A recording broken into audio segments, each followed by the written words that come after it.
So we were sold, in terms of the vaccines, on the idea that you take it in order to sort of stop other people getting COVID and dying.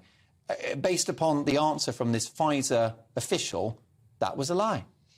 It was, but the thing is, Mark, it's as though people had their fingers in their ears and they just didn't want to hear it, because the fact is that information was in the trial data. Peter Doshi wrote an article about it in BMJ at the time.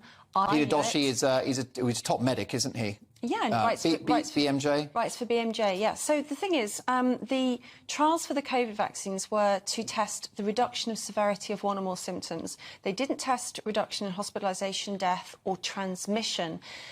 And yet we have been told that the vaccines would reduce or stop transmission. You know, President Biden said so in the US. Yeah. Sajid Javid here, when mandates were being rolled out for care home workers, literally said, get a jab or get a new job.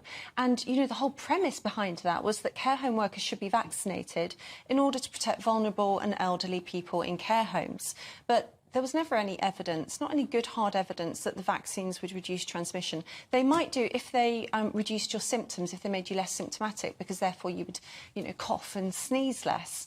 But the fact that it was used in order to coerce people and incentivise people into being vaccinated was totally consistent with the whole unprecedented behavioural science approach to the vaccines and, in fact, to the whole pandemic. But the bottom line is that we vaccinated millions of people around the world that statistically did not need the jab, including children and young people.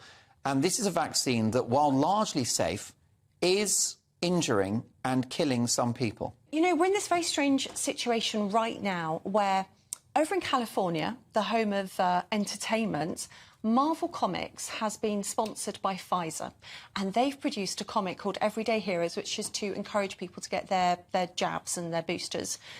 Over on the other side of the country, in Florida, the Florida State Surgeon General has... Was the chief medic in one of the great states of America. Absolutely. Has produced some robust research to show that the risk of cardiac problems and cardiac death increases in men who are aged 18 to 39. So not only do they now not recommend it for under 17-year-olds, but they don't recommend the vaccine for 18 to 39-year-olds.